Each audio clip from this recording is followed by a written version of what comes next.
Good morning, Benzinga Nation. One thing that you know we love to do here at Benzinga is to talk to executives, whether they're from publicly traded companies, privately held companies, and just try to talk to them and see what is going on in today's world. And of course, the buzzword for the past year or so has been AI. Whether it's because you want ChatGPT to do your homework, whether it's because you're trying to cut some editing up for audio and video, or you're trying to figure out how to take care of marketing for your business and cut through all the fluff and all the noise that might be happening. And that's exactly why we're having a conversation with two amazing people. One of them is going to be Jeremy Barnett, who is the CEO and co-founder of RAD AI.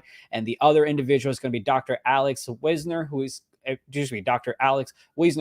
who is the AI academic founding advisor. This is AI Revolution 2024 portfolio building. Let's go ahead and bring up my guests right now. How's it going, gentlemen? Hey, how are you? It's a pleasure to be here. It should be a great conversation. Really looking forward. Anytime we get to talk about AI, I'm always excited because there's so many different things that you can do with it. There's so many ways to make your life a little bit more effective and just kind of get more productivity out of things as well. So really excited to talk to both of you. Jeremy, we'll start with you. If you could just explain it to me and the viewers like we're five, what exactly is it that your company does? RAD AI is an artificial intelligence that's essential for brands to identify and locate new audiences that they want to attract and ultimately boost content ROI. And we do that by creating a audience first persona, essentially telling the customer the topics, categories, and interests their customer cares about as it relates to the world today. So a lot of people refer to that as real time. We like to refer to that as a real world look at who your customer is, what they care about most, and the topics, categories, and interests that motivate them to take an action. Now we'll dive into that a little bit deeper. But Dr. Alex, I want to talk to you because you've got an impressive, history. You teach at Harvard, you teach at MIT, you publish a lot of different things. This isn't your first rodeo when it comes to AI itself as well. You've got yourself just muted, heads up on that. But I'd love to know, what is it about AI in terms of this field that kind of really excites you that you were the founding advisor? Well, it's sort of an interesting time in the field in the sense that generative image and video tools have gotten more and more effective and less expensive. So I think we find ourselves in a world where influencer content is abundant or even post-abundant. And it's increasingly, I think, not going to be obvious to consumers in a world that's awash with AI-generated content, what they should trust and what they should allow to influence them. So I think there's a real market opportunity now in this post-abundant generative AI world to rethink the relationship between brands and AI and consumers in that type of context. Now, Jeremy, you've been in the AI business for quite some time now. Again, like I said, it's been the buzzword for me for maybe about a year or two, but you were fascinated by this in 2012. You're a three-time founder. Now you serve as a CEO and co-founder of RAD AI. You've been through the ups and downs of innovation through disruptive situations. Tell me a little bit about the machine learning, right? How does that kind of help us in terms of streamline the content strategies and, more importantly, also the tangible impacts that your customers have observed on the ROI? Because it's about that bottom line, especially when it comes to the audience engagement. Sure. I would preface everything with, somebody asked me the other day, well, your AI seems to be providing all of this really wonderful information that's going to help brands come up with I would be scared that the mid-level directors at the companies that we work with, that their job would potentially be in jeopardy as a result of the work that your AI does. And what we're finding is it's really just the opposite. What the technology does is it essentially makes you smarter at the tasks that you're given to do. So there's a funny thing I heard the other day. It's, imagine if Steven Spielberg could have a movie released every 6 months opposed to waiting every 3 to 4 years, right? That's really what the power of AI does. It makes people that are really good at the things they do even better. So what we're seeing is two different lanes of adoption, and each lane has very distinct value propositions associated with why customers are scaling.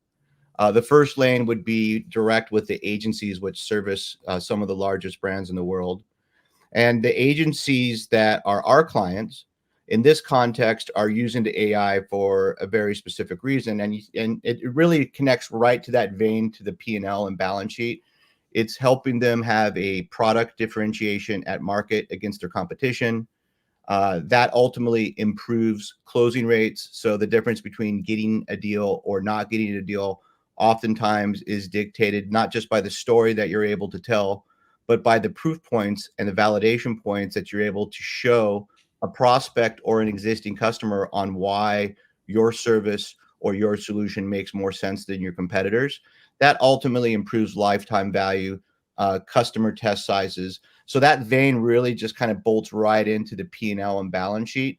That's on the, we'll call it before the campaign is ran. Yeah. Once we run a campaign, clients, and we're brand direct with clients, and we're also working with agencies. But I would say clients, they typically have a very similar value index that's tied to ROI. So quantifiable ROI can mean a lot of different things to different brands, and there's different scenarios. For example, a healthcare agency, a healthcare company came to us. They had a program they wanted to run. They had a wide breadth of resources and infrastructure and money invested into this program. They decided that they wanted to target men that were over the age of 45 years old for a vitality product. They were going off of a data set that was dated in the context of the real world. It wasn't exact, and it wasn't an accurate representation of who their customer was today. They had already invested all of this time, effort, and resources and money towards coming up with a program, swag boxes, time, creative resources, all of these things towards men that were my age, 45 to 55 years old. The idea is us guys need a little bit of this vitality product that they were offering. This is a huge company, right? So this is not a problem that's just isolated with small companies. As a matter of fact, we've seen the problem more relevant and pronounced in larger enterprise.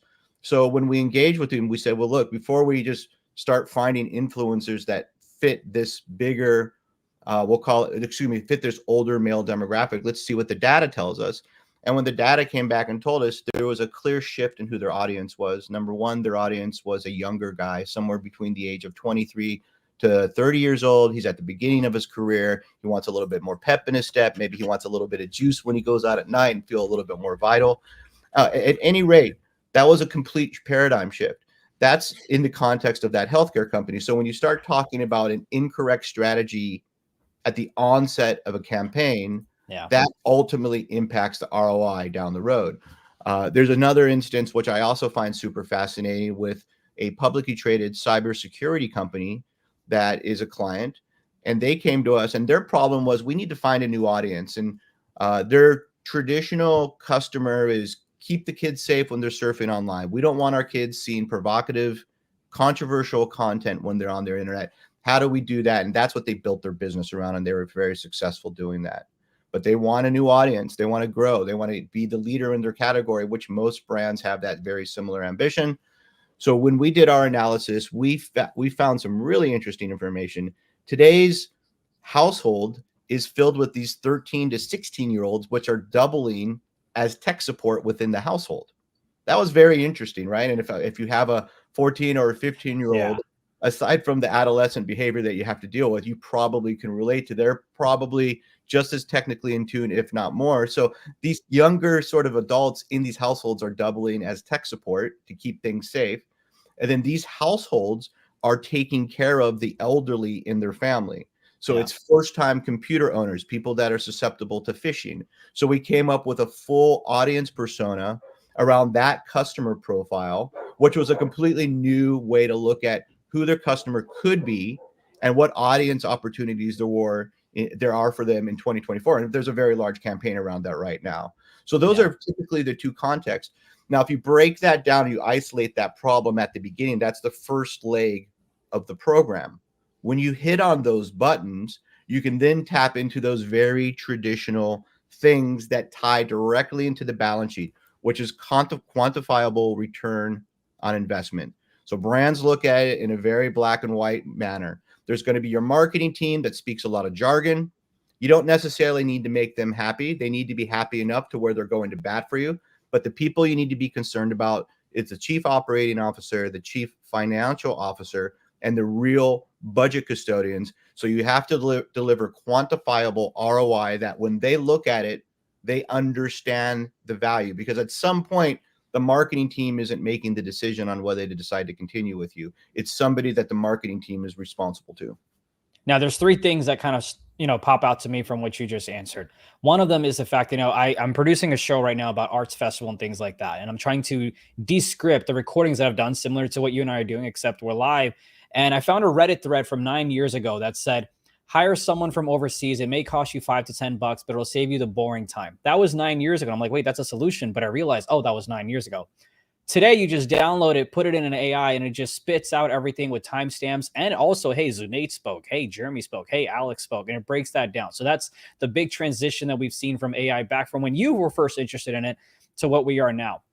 You talked about the influencers, and so many times, often we've seen brands who kind of get the wrong influencers, right? There's a saying where it's like, hey, you don't want influencers that are just well known, but also influencers that are known well, because it's about those individuals that follow them that truly believe in what they're saying. So you got to make sure you find the right influencers in there as well. Now, Alex, something that I saw on RAD AI's website is how it talks about cutting through the noise, right? It was like a 4-minute video where it's like, hey, there's so many billions of dollars that are spent on marketing that just kind of goes to waste because you're just looking at the wrong information. You're just trying to see what works, but you're getting the wrong intel, kind of like what Jeremy mentioned when you're trying to do the research. From your standpoint, from an academic and technology standpoint, what are some of the recent developments in AI that you think are most relevant, that are kind of like reshaping the brand customer interaction for the common man like myself? Sure. Well, I think I would even more generally open the aperture to what are the major AI developments that are changing the world in almost every space. And that is, and I've written an essay about this, the availability of novel large data sets, the availability of much better machine learning models, and then the availability of much better compute. We're awash in compute right now as a planet, and we're about to get quite a bit more. And I think the intersection of much better data sets for this domain, much better algorithms, much better compute are really driving a transformation in terms of what's possible. And really, I think, unlocking the equivalent of an industrial revolution, a third industrial revolution, or a first AI revolution in this case. Now, what's kind of impressed you with the way that we're reshaping, right? Kind of with the answer that you just said. Is there anything that's been surprising to you, to where when you first got interested in AI, you didn't even fathom that something like this was possible? I think that the big surprise is just how far self-supervised learning, so-called, can get. So I think back to being an undergrad at MIT. One of my earliest research projects was trying to build what basically would look like a large language model today. But the focus at the time was focused on hand curating data sets to be used for training the AI. And if I could build a time machine and send back in time what I know now about how to build artificial general intelligence back decades, it would probably be that at the end of the day, building general intelligence is really just a matter of taking a large amount of data and compressing it down as much as possible to find the most parsimonious, simplest explanation for it. If we knew that, if we knew that building intelligence, super intelligence, was basically as simple conceptually as fusion, where the trick to energy fusion, you just compress down a lot of matter into a small volume, and fusion almost inevitably results. If I knew that AI was just the result of compressing a large amount of information into a small space, the world would be a very different place.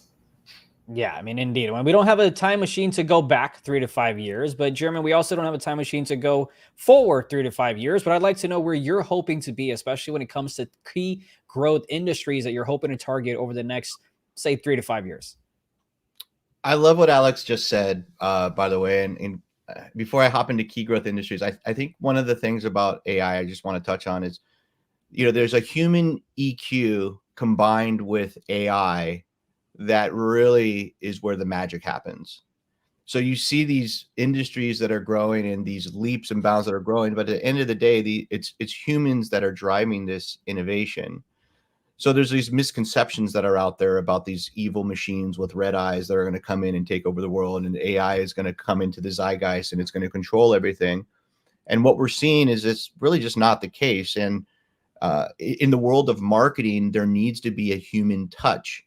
The AI is making it better. So when we talk about growth industries, I think it's important to understand where we were and then talk about where we're going, because we started in a very traditional context of the types of industries that we're going to get product market fit: entertainment, beauty, fashion, food, footwear. And those are very traditional industries when you start talking about marketing technology as a whole. And what we found is really the same rules apply for these really traditional B2C industries in B2B industries. Content authenticity. If people trust the things that you're saying and putting in front of them in a sea of noise, then they are more likely to pay attention to you, and they're more likely to give you their dollars, whatever that essentially means. So for us, growth industries are in these more non-traditional but equally big, if not bigger industries: B2B enterprise, healthcare, pharmaceutical. These are industries that we're targeting. We have some very large activations that we have this year in the pharmaceuticals industry. And for us, that's a whole new thing, but the principles lay the same. So we are really agnostic when it comes to where we're going and how we're going. It's more about the type of customer. And, it's funny because if you think about it, like from the second we wake up in the morning to pretty much the second that we turn our phone upside down, or at least most of us turn our phone upside down and go to bed at evening, we are just peppered with content and messages all day long. If you think about it, and if you think about that at a global scale, depending on what you define as a message or a piece of content, you're talking about 30 to 50 billion pieces of content a day are exchanged on the internet, whatever your definition of that is. So that's a sea of noise. So the value for our attention is extreme. And that's really the way we think about it. And if you think about it, really the same principles apply as a brand relationship with a human, as a human relationship with a friend. If I have a friend, and every time I talk to that friend, I feel like I need to put my hand in my back pocket because they're lying to me or misleading me, I'm probably not going to be friends with that person much longer. Or if I am, I love punishment in some sort of weird sort of psychological manner. However, if I am a brand and I'm doing the same thing, we just choose not to do business with that brand. They go into the ether of nothingness in our mental map. But if we trust the things that the brand is saying, we resonate with the messaging that they're putting in front of us, then we choose to engage with that brand. We choose to love that brand. We choose to show that love by giving them dollars and whatever that means. That holds true no matter what industry you're in. So really, that's our kind of how we got to where we're going. And for us, a lot of growth is coming from these larger, non-traditional B2B industries this year. Well, I hope none of us have friends where we have to put our hands in our back pockets. And then, it's an important thing that you mentioned in terms of you want to make sure you're working with brands that are not, you're able to provide some value to, but also that they provide value to you as well, in the sense of, hey, having a good business relationship, making sure that your information helps them out as well. Let's talk about the investment landscape. And Alex, I'll come to you with this one. What are some, you've done a lot of different work. I talked about your accolades and then some that I can't read all of them out just yet. But as an advisor, what are some of the key factors that you consider when you're evaluating an AI company strategy? Because I feel like AI is such a broad, realm here. It's a broad thing that you can go ahead and work with. I feel like every company has to have a different bit of a strategy, and evaluation needs to be different based on what you're doing. So what do you consider when you're evaluating an AI company strategy? So I think three general principles, and I think this applies pretty broadly to look at, are the team, the traction, and the market. I think the team, working with Jeremy and team over the years, has been a very impressive experience. It's been a delightful experience working with the team. The traction, I'll let Jeremy talk about that, but I think the traction combined with market in general, and I think the market opportunity is vast in this space. There's, as alluded earlier, there's so much now generative content in the world, and so little, in some sense, scarce consumer attention matched up against that post-abundant content, it really creates the sort of market dynamic that I think opens room for a company like RAD to be quite successful. So looking at the three, the team, the traction, and the market are, I think, good success factors for building a wildly successful AI startup.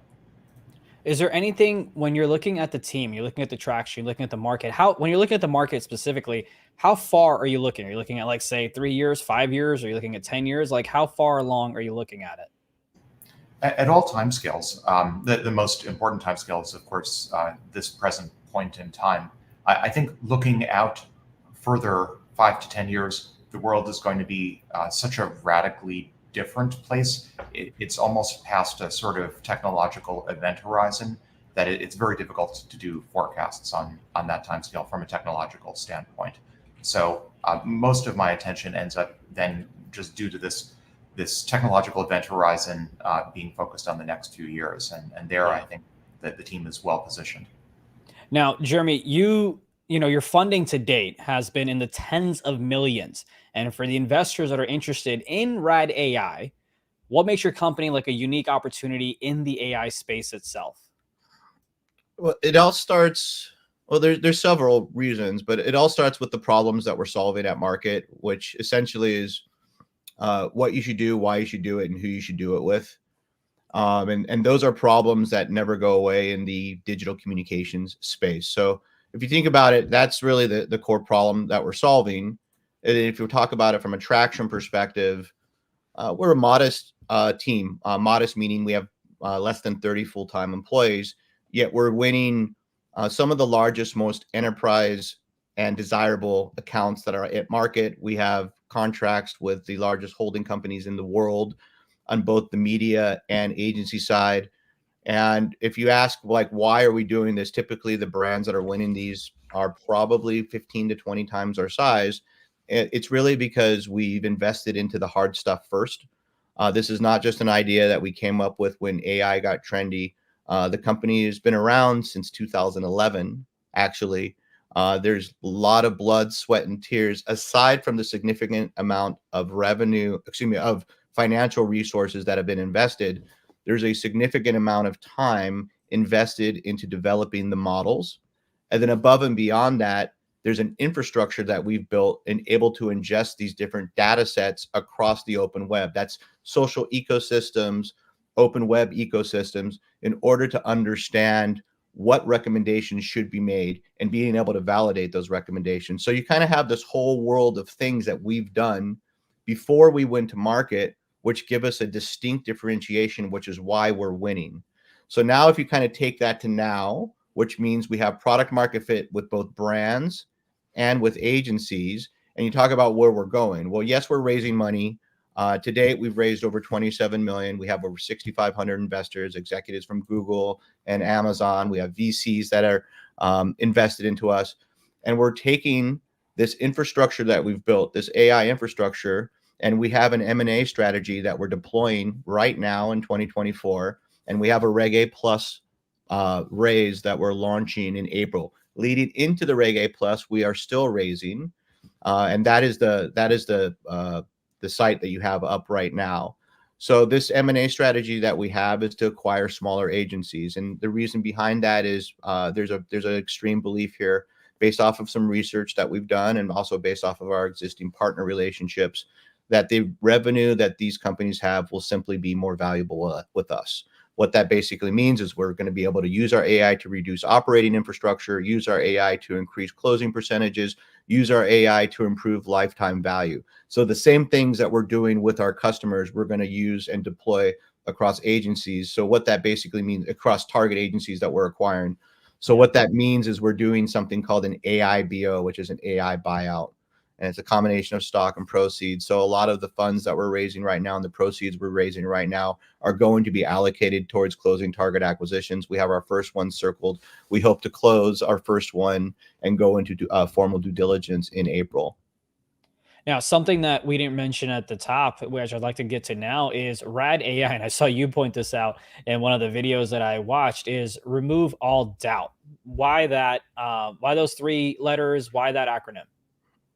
Well, essentially, what we've realized is over time, it helps remove all doubt because the decision is still in the hand of the marketer. The pen is still in the hand of the person making the decision. It helps you make better decisions as a marketer or as a digital communications expert that's responsible for putting out some sort of comms into the marketplace.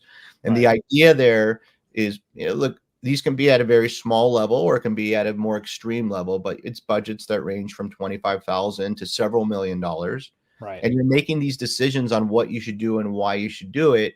And the way it's done before RAD is you look at all of this information in all these different places, and then you start to analyze it, and then you start to give your opinion on that on what this stuff means. And Right. typically these types of opinions are either very expensive from a senior analyst who knows how to massage the information, or you're a brand and you're making guesses based off of what works and what doesn't work. But Yeah. essentially, there's a lot of bias that's peppered into that. And what we do is we give you a way to look at all of this information and give you data and actionable things that you can do with that data in order to make better content decisions. And that doesn't just start with what influencers you should or shouldn't book. It starts with the audiences, the topics, the categories, and the interests that you should be building content around. And that serves as a basis. Then you can start talking about the personalities and your content marketing strategy once you know the things that your customer cares about today. Yeah, it's so interesting because my producer and I, when we are doing research and preparing for this webinar a couple of days ago, we talked about how sometimes we know what works in our content strategies, right? Like the controversial individuals, the controversial topics, but then it's like outside of that, there's a lot of noise of like, hey, does this topic work? Is it because we use a certain talent on air that's why it didn't work? Was it the verbiage that we use? Was it the style of fonts and different things like that? So there's so much research that needs to go into content creation. Like, for example, I remember Mr. Beast, very well known YouTuber, millions and millions and millions of views on every single video within hours. He would take like his picture on the thumbnail would be with his mouth open, right? He tried a bunch of different things and his mouth would be open on the thumbnails. Then he had the same exact video with his mouth closed and just smiling. And that video just took off even more. So it's like those little things of like, how would you have known to close your mouth and your views would have gone up? So it's like so much information is out there that I think it's key to figure out, hey, what's the best way to decipher through it and make the best decisions possible. Before we wrapped up, though, Alex, I want to come back to you and give the floor to you for any of your final thoughts before we head out here. I'll maybe just as a closing comment point out, I think the space is incredibly exciting, and just from a timing perspective, technology makes this the right time to start thinking seriously and critically, given generative AI in general, and in particular generative imagery and generative video, makes this the right time to start to think about what the future of influencer marketing looks like in that context. I see headlines every day about it, and this is one of the reasons why I think RAD is well positioned to really define that future. I appreciate you joining me, Jeremy. You're the last one. Yeah, I think it's twofold. What I've seen, there's protecting the audiences brands care about most by making sure that brands are communicating with their target audiences in a way that they want to be talked to. I think that's really, really important. And we've seen when brands fumble and don't do that, we've seen so much destruction, not just at the brand level, but also across audiences that they were hoping to attract, right? So when brands are deemed to be inauthentic, it can almost have such a significant backfire. So you're essentially protecting the brand to a degree. That's on the one hand. On the other hand, it's also helping the content creators, the people that are out there, have better pieces of information so they can make better content for the brands that they're employed with. So there's a kind of like a circular economy that happens here. The brands are finding better voices to help amplify their message to the world. Right. And the voices that they're finding are more authentically aligned with the brand, and they're going to create content that really resonates what the brand wants to accomplish. And what ends up happening if that authentic connection isn't clearly identified and the data says, yes, this works, then it's going to be known, and the influencer and the brand then can make an educated decision on why they should or shouldn't engage. So the beneficiary of this is the consumer. It can be a traditional consumer, it can be a B2B consumer, but when better information is put in front of us, we benefit from that because we're enjoying that digital that digital experience more. Yeah, I mean, I couldn't agree more. Especially as we move forward with this creator economy, as it's already started. It's not like it's coming; it's already here. We're in the thick of it, and it's only going to get better. I know anytime, and we've all heard of like TikTok Shop and different things like that. And I know whenever I go ahead and purchase things, it's based off of podcasters that I listen to that I go ahead and trust. It's like, all right, cool. Here's a value that they're bringing to me in terms of content creation. So I'm going to go ahead and trust what you're saying versus a Super Bowl ad that I saw about a brand. It's like, couldn't really care less, right? Like how many of us walk away when an ad's playing versus if it's a content creator that's creating content and giving us information, you kind of hone in, you listen in, and you see what they have to say. Well, I really appreciate you two joining me. I could talk about AI and marketing and content creation, for longer and longer, but I know you two have to go. I really appreciate both of y'all's time. And I really look forward to having more conversations in 6 months and see where you guys are at. Appreciate it. Thanks for having us on. Absolutely. You two take care. And chat, we always want to go ahead and thank you as well. But that was Jeremy Barnett, who is the CEO and co-founder of RAD AI, and Dr. Alex Wissner-Gross, AI academic, founding advisor for RAD AI as well. And AI, it's truly such an incredible thing, but it's just one term and there's so many leaves, so many branches of what you can do with it. And I genuinely believe I've gone through it in terms of content creation where there's a lot of noise out there. You never really know, hey, does this information matter? Does that information matter? Which way do I go? And then you end up having analysis paralysis. I'm sure all of us have gone through those things.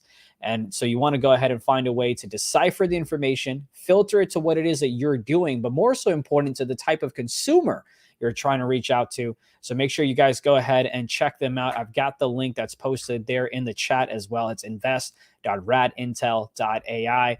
And again, we thank you for watching Benzinga. We'll see you next time.